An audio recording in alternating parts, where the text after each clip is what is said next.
basically boils down to this. It's your awareness that gives things their reality. Your awareness gives anything you think about a reality to live in. Put it this way. Think about the true meaning of the word oblivion, or to be oblivious, right? Completely unaware. So, let's see. Hmm. Pretend I'm giving you breaking news just now. Doesn't matter what it's about, right?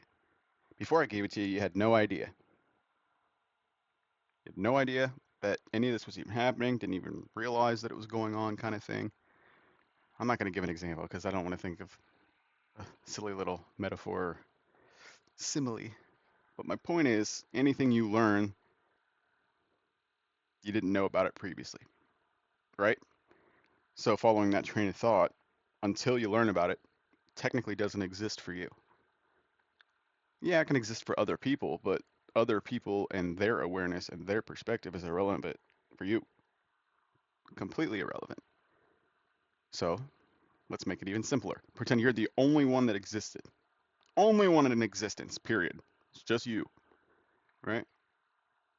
If you tried to put your awareness on someone else, I mean, it'd be pointless, right? Yeah, you can imagine someone else, but that's irrelevant. Point is, putting your awareness on something makes it real for you. So, depending on what you put your awareness on, some things might be real for you, some things might not. People who aren't conspiracy theorists, picture the first time you ever introduced someone to your favorite conspiracy theory. They were like, holy crap, are you serious? Wow. And they got hooked. Most of them. Most of the ones I talked to. Most of the ones I introduced to the fun conspiracies of the world. Not that any of them are fun anymore. But point is, before I had introduced them to it, didn't exist. It wasn't real. Wasn't part of their awareness or their reality, right? But after I put them onto that trail, it's part of their reality. It's very real to an extent, assuming they had proof, blah, blah, blah. Don't pick apart my words. Not too much, at least. So, following that train of thought, anything you put your awareness on will become real. So be careful with what you put your awareness into. There's a lot of dark aspects that are tied to these disclosures and these conspiracy theories and these UFO disclosures, all these different claims of experiences. Everyone's got their own experience and theory into all these things. So, given the fact that there are dark aspects tied to all these things, there's also a lot of positive aspects to them as well. So, you can choose whether to focus on the positive or the negative aspects. You can choose which of those to give a reality to live in to, right? How far can you take that same idea? Well, if you don't put your awareness into something at all, or if you were oblivious to it, knew nothing about it, right? You could have gone your entire life and just had no idea, right? It never existed for you. You never saw it, never experienced it, never crossed that path. Starting to get what I'm saying here? So, okay. The second you are aware of it, it's real to you, right? You can fashion it, you can change it, you can manipulate it, you can study it, you can learn more about it. It becomes more real the more you put your awareness into it, right?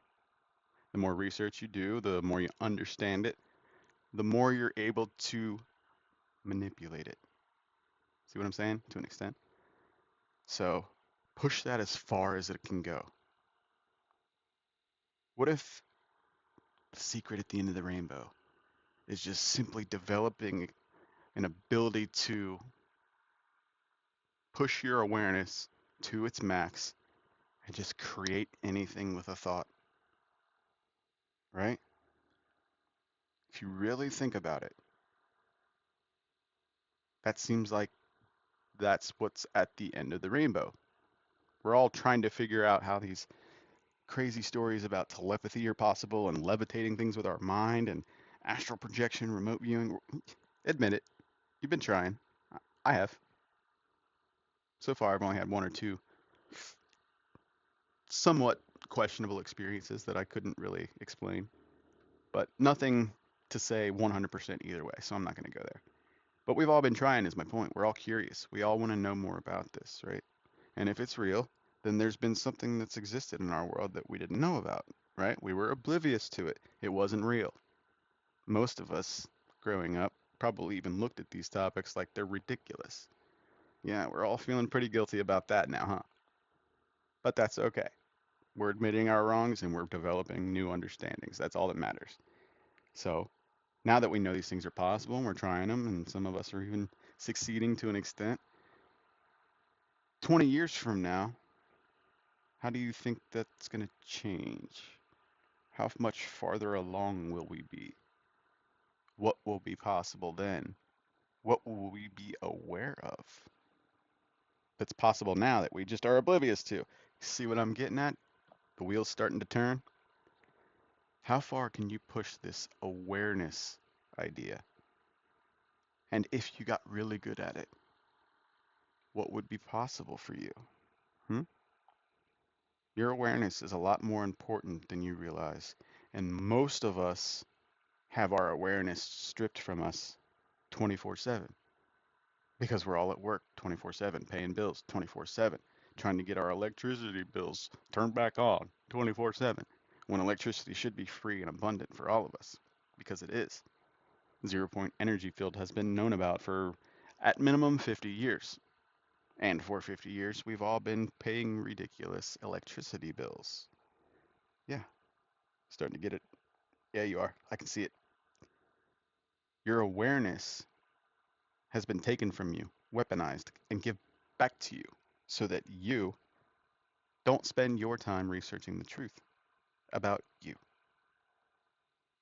Yeah. Now I know this has been a very long intro.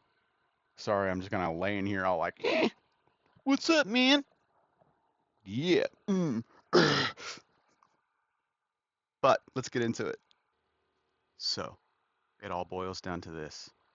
If you believe everything I just said and you really practice and you put your awareness into your awareness, at some point there's going to become a point where everything is clear.